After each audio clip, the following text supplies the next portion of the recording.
Hello everyone. आज की हमारी वीडियो का टॉपिक है class 10th maths chapter 1 real number part 2। इस चैप्टर के फर्स्ट पार्ट में हम एक्सरसाइज 1 और 2 कर चुके हैं। आज हम करेंगे एक्सरसाइज 1.3 जिसमें कि हम रूट 5, रूट 2, रूट 3 इन सबको इरेशनल प्रूव करेंगे। और ये एक ऐसा क्वेश्चन है जो आपके बोर्ड के एग्जाम में 100% आएगा ही आएगा।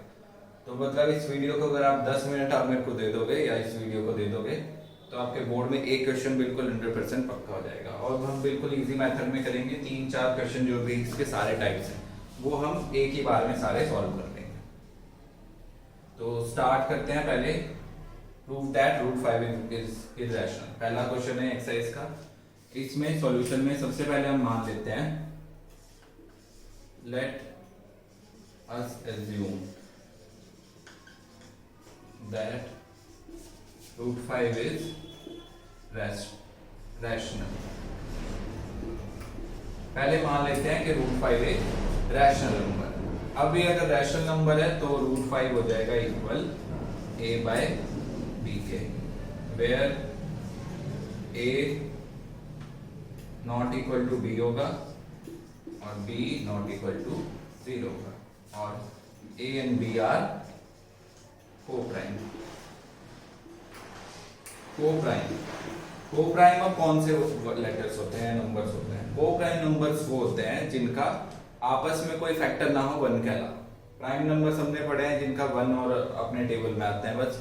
को-प्राइम्स आपस में कोई फैक्टर नहीं करते। जैसे अगर हम एग्जांपल लें 2 और 5 या फिर 10 और 27, ये दोनों प्राइम है, इनका आपस में कोई फैक्टर नहीं है तो इनको कह सकते हैं को-प्राइम। ये दोनों नंबर प्राइम नहीं भी हैं पर इनका आपस में कोई कॉमन फैक्टर नहीं है तो ये भी क्या है, को-प्राइम है। पर वहीं पर अगर हम देख ले 2 और 8 इनका फैक्टर है 2 तो ये को-प्राइम नहीं होंगे, पर ये डिजिट फिर से को-प्राइम हो जाएगा। तो कहने का मतलब ये दोनों को-प्राइम। तो इनको अगर हम ऐसे रीअरेंज करें तो b equal root 5 equal to हो जाएगा a। उसके बाद करते हैं स्क्वायरिंग बोथ साइड्स। दोनों साइड्स का अगर हम स्क्वायर कर लेते हैं तो ये हो जाएगा 5b square equal to a square. 5b square a square के इक्वल आ गया।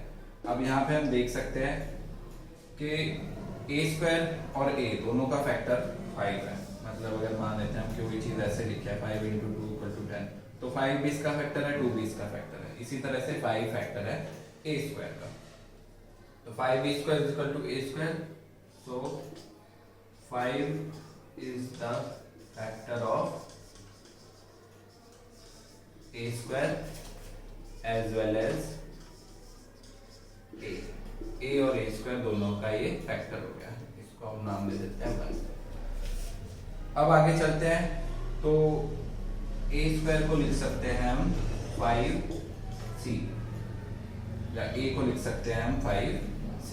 अब 5c को लिख लिया, यहाँ पे c कोई भी नंबर है, c इज एन इंटीजर या फिर पॉजिटिव इंटीजर। तो c कोई भी इंटीजर हो सकता है जबकि a का फैक्टर है। इनका भी अगर स्क्वायरिंग बोथ साइड करें, squaring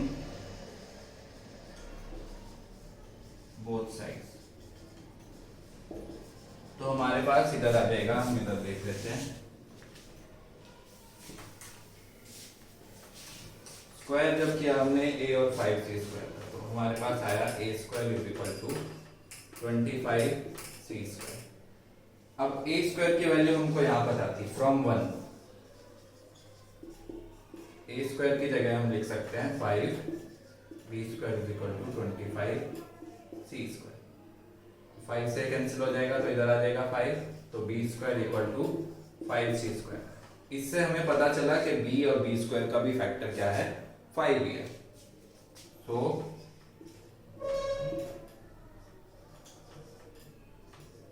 also have 5 as a factor. इससे हमारे पास आया कि जो हमारी असम्पशन थी कि ये को-प्राइम है पर इन दोनों का फैक्टर 5 है तो ये को-प्राइम नहीं हो सकते। तो हमारी असम्पशन गलत हो गई और ये हमारी असम्पशन गलत थी तो रूट 5 हो गया इरेशनल। तो इसमें लिख देंगे सो our assumption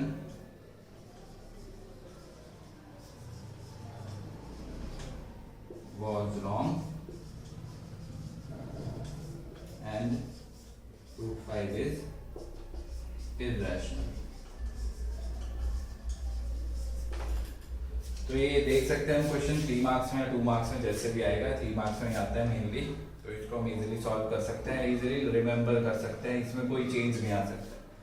अगर रूट 5 की जगह रूट 2 आ गया तो इधर 2 का स्क्वायर 4 इधर आ जाएगा, सिंपल। इसकी जगह 3 आ सकता है, 7 आ सकता है, तो 3 और 7 भी प्राइम नंबर्स हैं, उनकी जगह भी ये आ जाएगा, तो उसके हम इजीली सॉल्व कर सकते हैं, कोई भी 2 3 आ जाए। इसमें एक टाइप और होती है, वो हालांकि इससे इजी है, जो कि हमारा क्वेश्चन नंबर 2 है, उसको इससे भी इजी मेथड से हम कर सकते हैं।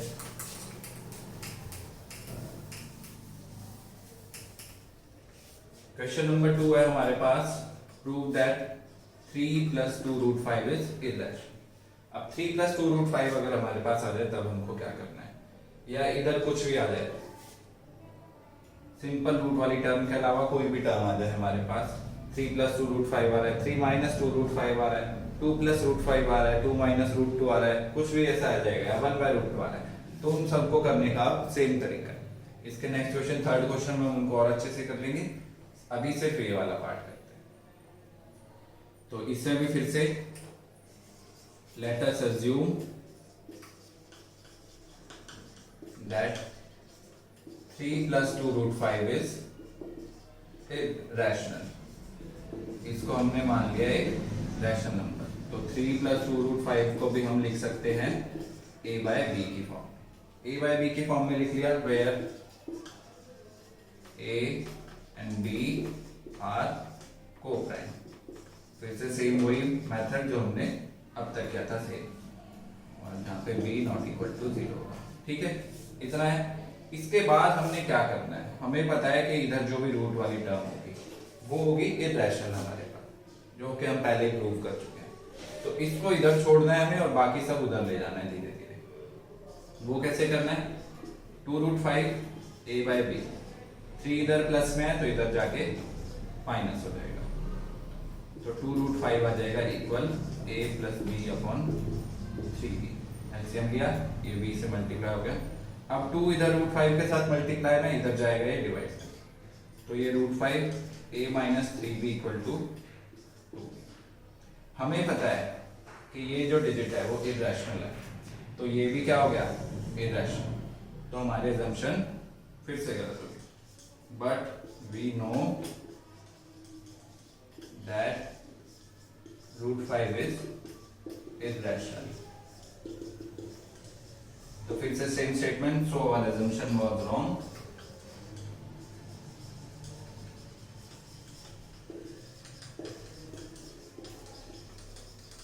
and 3 + 2 root 5 is irrational।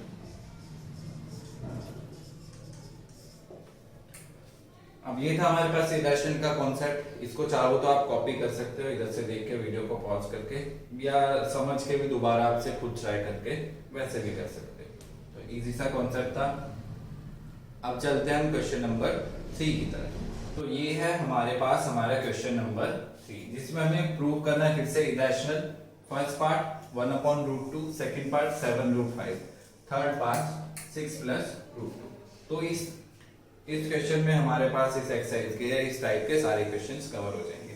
बस यहाँ चेंज हो सकता है माइनस का प्लस का, सिर्फ इतना डिफरेंस आ सकता है, बाकी ये सारे पार्ट हमारे पास कवर। ये मल्टीप्लाई वाला, ये डिवाइड वाला, ये मल्टीप्लाई वाला, और ये प्लस या माइनस का, और दोनों कंबाइंड का हम प्रूव कर चुके हैं क्वेश्चन नंबर 2 में। तो यहाँ पे हम इन तीनों को एक ही साथ प्रूव करेंगे। फिर से हमें बेसिक पता है, late us assume that 1/√2 is irrational। इसको इरेशनल अज्यूम करेंगे तो 1/√2 हो जाएगा a/b के इक्वल। a/b के इक्वल आया तो हमें क्या करना है, इस रूट को √2 एक साइड लाना है, बाकी सब उधर कर देना है, पर यहाँ पे √2 नीचे है, तो इसे हमें ले जाना होगा ऊपर, और ये सब आ जाएंगे क्रॉस होके इधर। तो ये हो जाएगा b/a = √2। इस तरह से आ गया, but we know that root 2 is irrational. So our assumption was wrong.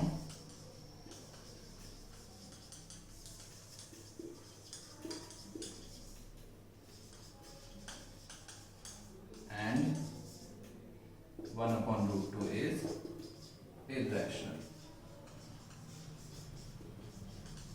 तो इस तरह से हमने कर लिया क्वेश्चन सॉल्व। इसी का सेम पार्ट देखते हैं।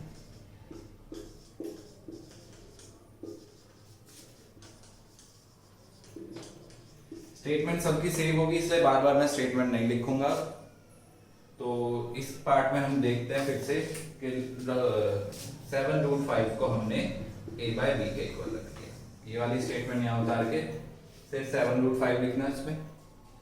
तो इस तरह से कर देंगे, फिर हमारे पास आएगा, फिर से हमें बेसिक पता है कि √5 को हमें इधर छोड़ना है और बाकी सबको उधर लेके जाना है। तो √5 इधर रहेगा, a/b 7 इधर मल्टीप्लाई में तो इधर जाके डिवाइड में। तो फिर से but we know that √5 is irrational, so our assumption was wrong and 7√5 is irrational. तो डिफरेंट क्वेश्चन, सेम मेथड हमने देख लिया इसमें। थर्ड क्वेश्चन की तरफ चलते हैं। थर्ड में भी यही करना है, फिर से अज्यूम करना है कि 6 + √2 रैशनल है, रैशनल।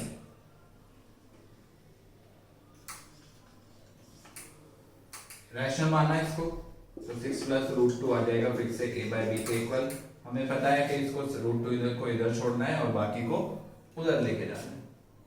तो √2 आ गया a/b -6 इधर प्लस का था, इधर जाके माइनस का।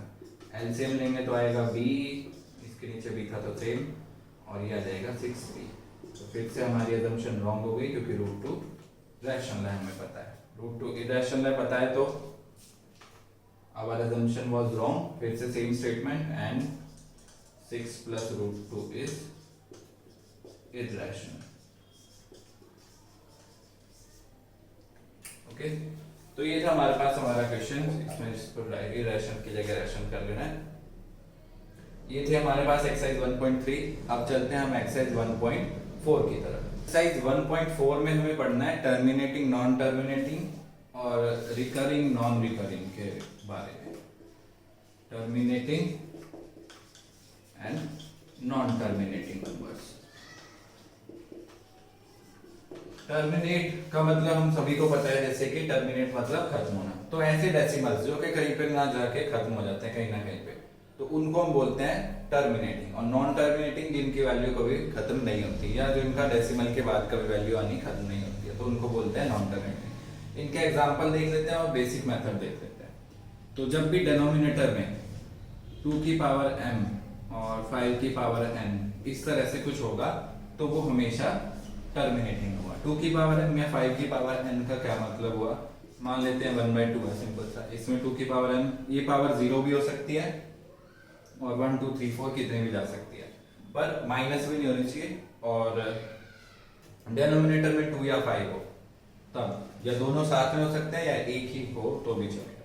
जैसे 2/5 ले लें, 2 एग्जांपल ले लेते हैं। इसको सॉल्व करेंगे तो सीधे सीधे 0.5, इसके आगे कोई सॉल्यूशन नहीं है तो ये टर्मिनेटिंग। इसको सॉल्व करेंगे तो 0.4, इसके आगे फिर से कोई सॉल्यूशन नहीं है तो ये भी टर्मिनेटिंग। नॉन टर्मिनेटिंग में अगर हम देखें तो 1/3, इसकी पावर इस फॉर्म में नहीं है। अगर इस फॉर्म में नहीं, इसको सॉल्व करते हैं तो आ जाएगा 0.33333 या फिर 0.3 बार बोल सकते हैं इसको। इनको बोलते हैं हम नॉन टर्मिनेटिंग।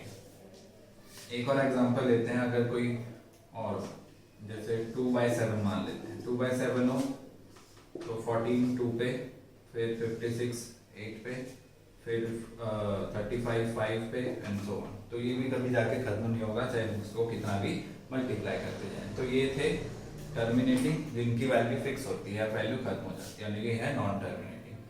इसी में एक और चीज आती है रिकरिंग और नॉन रिकरिंग। तो रिकरिंग देख लेते हैं। इनको रिपीटिंग भी बोलते हैं क्योंकि ये रिपीट होते रहते हैं। रिकरिंग जो रिपीट तो हो पर पैटर्न में ना हो किसी, जैसे 10 100 100000।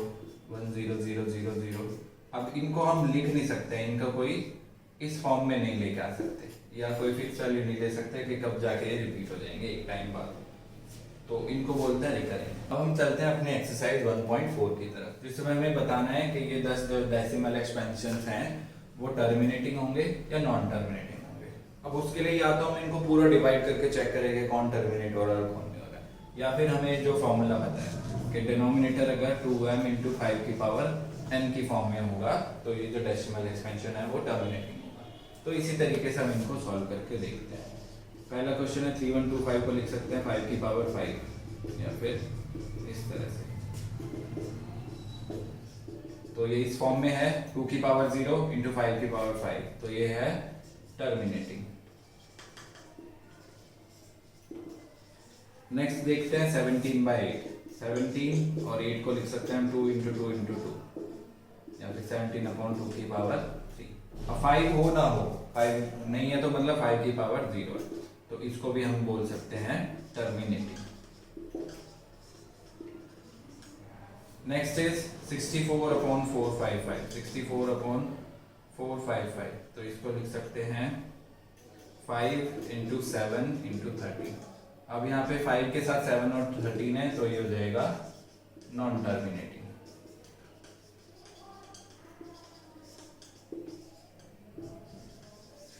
नेक्स्ट इज 15/1600, जो कि होगा 15/1600 को हम लिख सकते हैं 2 की पावर 6 इंटू 5 की पावर 2, यानी हो गया 1600। तो ये भी इसी फॉर्म में है, तो इसको भी हम बोल सकते हैं टर्मिनेटिंग।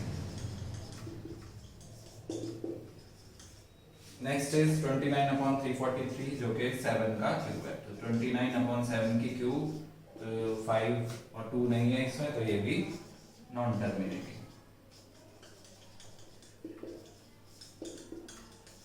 अब चलते हैं इस तरफ 23/2 की, ये पहले ही हमको दिया हुआ है इस फॉर्म में, तो सीधे सीधे हो जाएगा टर्मिनेटिंग। ये अपॉन ये। अब इससे हमको एक चीज और चेक करनी जरूरी है कि क्या ये पूरा 7 से कट जाएगा, पर ये 7 की पावर 5 है, तो ये भी हो जाएगा नॉन टर्मिनेटिंग।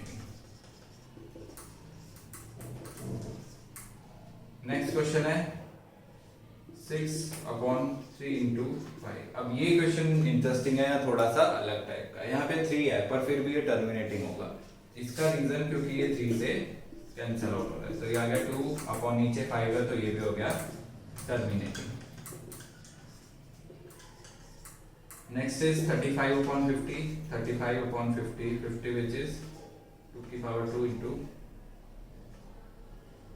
5 का स्क्वायर, तो ये हो जाएगा हमारे पास 35/this, तो ये भी टर्मिनेटिंग। नेक्स्ट है 77/210, तो 77 को लिख सकते हैं 7 इंटू 210, 7 इंटू 3 इंटू 5 इंटू 2। अब इसको सॉल्व करेंगे तो 7 से 7 जरूर कट जाएगा, पर ये 3 रहेगा, तो ये भी नॉन टर्मिनेटिंग होगा हमारे पास।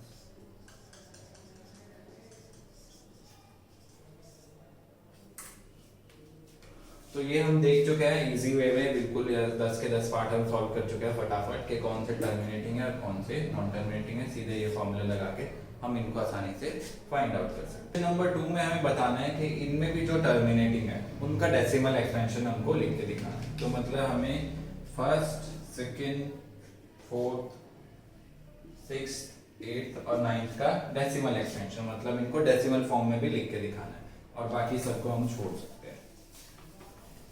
तो फटाफट से इनका डेसिमल एक्सपेंशन देखते हैं। सबसे पहले हमारे पास ये पार्ट है, पार्ट 1।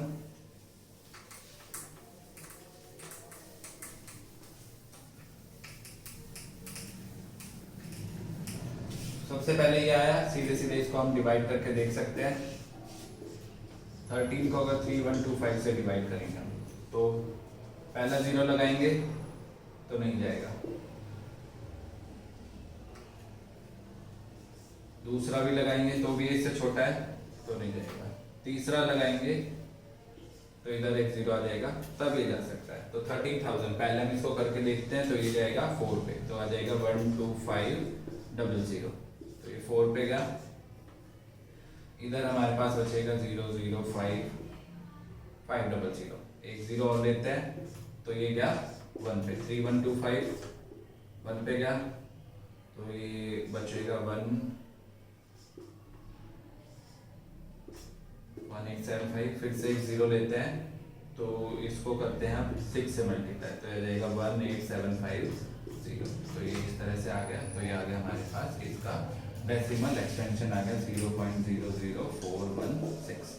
सेकेंड पार्ट था 17/8, वो भी टर्मिनेटिंग था, तो इसलिए उसको भी हमें सॉल्व करके दिखाना है।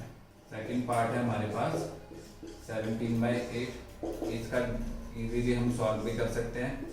17 को 8 से डिवाइड करेंगे, पहले 2 पे जाएगा, 1 बचा, पॉइंट लगाया, 8 ये 1 पे गया, फिर से 2 आया, 20 2 पे गया, 16 फिर 4 आया, फिर से 0 लगाया, 42.5। तो इसका एक्सपेंशन आ गया 2.125। चलते हैं हम अपने इनके आगे के पार्ट्स की तरफ, जो कि हैं पार्ट 4, 6, 8 और 9। ये चारों पार्ट्स जो हमारे पास टर्मिनेटिंग थे, तो इसलिए हमें इनका भी डेसिमल एक्सपेंशन करके दिखाना है क्वेश्चन नंबर 2 में। तो सीधे सीधे इसको डिवाइड करके देखते हैं। 15 को अगर हम 1600 से डिवाइड करेंगे, तो एक जीरो से नहीं काम चलेगा, 2 से भी नहीं चलेगा, 3 जीरो जब हम लगा लेंगे तब हम इसको सॉल्व कर पाएंगे। तो पहले जाएगा ये 9 पे, 144 16 144। इसको सॉल्व किया तो 006 6000 से 16 को करेंगे तो ये जाएगा 3 पे, 16 से 48 तो 4800, तो 3 पे गया। अब यहाँ पे बचा 1200 फिर से एक जीरो और ले लेंगे, तो अब ये जाएगा 7 पे, तो 11200। ये क्या 7 पे, तो हमारे पास बचा 800 नहीं जा रहा, तो एक जीरो और ली, तो 8000 गया सीधे इससे 5 पे, 16 जाएगा। तो ये आ गया हमारे पास इसका डेसिमल एक्सपेंशन। आगे वाले इतने ज़्यादा मुश्किल है नहीं। 23 और ये नीचे हो जाएगा 2 की पावर 3 इंटू 5 की पावर 2 हो जाएगा 200। अब 200 को से 23 को अगर हम डिवाइड करें, तो एक जीरो लगाया, एक पॉइंट लिया, 200 गया 1 पे, फिर से एक पॉइंट लगाया, 200 फिर से गया 1 पे, 50 एक जीरो लगाया, तो 1000 गया 5 पे। तो इसका आ गया आंसर 10.115। नेक्स्ट है हमारे पास, हम चाहे इसको और भी कट करके लिख सकते हैं। इसको लिख सकते हैं 3/2/5। तो 2/5 को हम सॉल्व कर देंगे। 2/5 हमको डायरेक्ट भी पता है 0.4 होता है, अगर डिवाइड करके देखना, डिवाइड करना है तो 20 बनाए, 0 पॉइंट लिया, 20 गया 4 पे, तो 0.4 आंसर आ गया। नेक्स्ट पार्ट है, इसको भी चाहो तो डिवाइड करो, चाहे कैसे करो। तो डिवाइड किया 50 35, एक जीरो लिया तो एक पॉइंट आ गया, 350 गया 7 पे, तो ये आ गया 0.7। तो इस तरह से हम अपने सभी पार्ट्स के कर चुके हैं डेसिमल एक्सपेंशन। तो टर्मिनेटिंग को हम डेसिमली एक्सपेंड कर सकते हैं, नॉन टर्मिनेटिंग को करना थोड़ा मुश्किल रहता है, या फिर उनकी कैलकुलेशन बहुत लंबी तक जाती है। तो ये था हमारा क्वेश्चन नंबर 2। चलते हैं अब नेक्स्ट क्वेश्चन की तरफ। ये है हमारे पास हमारे फर्स्ट चैप्टर का लास्ट क्वेश्चन, एक्सरसाइज 1.4 का भी लास्ट क्वेश्चन। ये हमारे पास 3 नंबर्स हैं, इनमें हमें बताना है कि किसको हम p/q की फॉर्म में लिख सकते हैं, मतलब कौन सा नंबर रैशनल है कौन सा नहीं है। पहली चीज तो ये बतानी। दूसरा हमको ये बताना है कि इनको हम p/q की फॉर्म में लिख सकते हैं कि नहीं लिख सकते, और लिख सकते हैं तो q के क्या फैक्टर्स होंगे, या रिकरिंग नॉन रिकरिंग भी बताना है, एक तरह से कह सकते हैं। तो सबसे पहले पहला नंबर लेते हैं, इसको हम लिख सकते हैं 43, फिर इसके बाद 000 या 1/90, ठीक है। तो इसको हम फ्रैक्शन में ला सकते हैं, तो ये हो जाएगा रैशनल, क्योंकि इसे हम एक तरह से देखा जाए तो इस तरह लिख सकते हैं।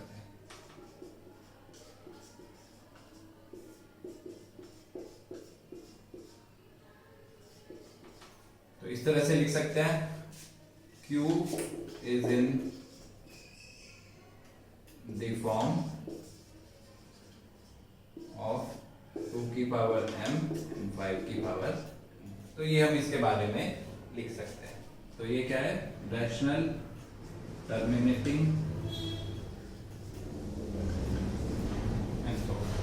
अब ये वाला नंबर भी उसी तरह से, पर इसमें हमारे पास पॉइंट्स कुछ फिक्स नहीं है, 120, 1200, 12000 या कोई भी पैटर्न आगे बन सकता है, तो इसको हम फ्रैक्शन की फॉर्म में कभी भी नहीं ला सकते। तो ये हो जाएगा irrational, irrational non terminating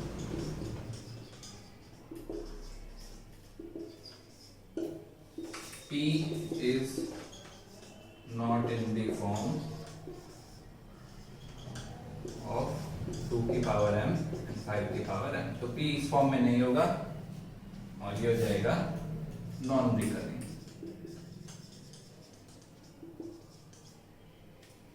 last is this, इसके में इसके ऊपर बार है, और बार का हमें मतलब पता है, हमने 9th क्लास में पढ़ा हुआ है कि बार मतलब यही चीज फिर से रिपीट होके इधर, फिर से रिपीट होके इधर। तो इसको फ्रैक्शन की फॉर्म में तो हम ला सकते हैं, तो फ्रैक्शन की फॉर्म में ले आएंगे तो ये हो गया rational number.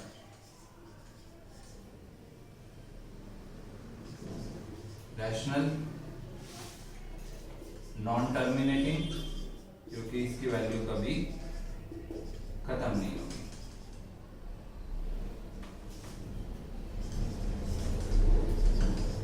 And Q is not of the form, Q नहीं होगा किस फॉर्म में, 2 की पावर m और 5 की पावर n के फॉर्म में। तो ये था हमारा चैप्टर, इसको हमने फिनिश कर लिया है। अगर आपने पार्ट 1 नहीं देखा है तो उसका लिंक हमारे डिस्क्रिप्शन में, वो आप जाके देख सकते हैं। पार्ट 1 और 2 दोनों देख लेंगे तो आपका पूरा चैप्टर ऑलमोस्ट क्लियर हो जाएगा। जाने से पहले वीडियो को प्लीज प्लीज प्लीज लाइक जरूर कर दे वीडियो को देखने के लिए। Thank you.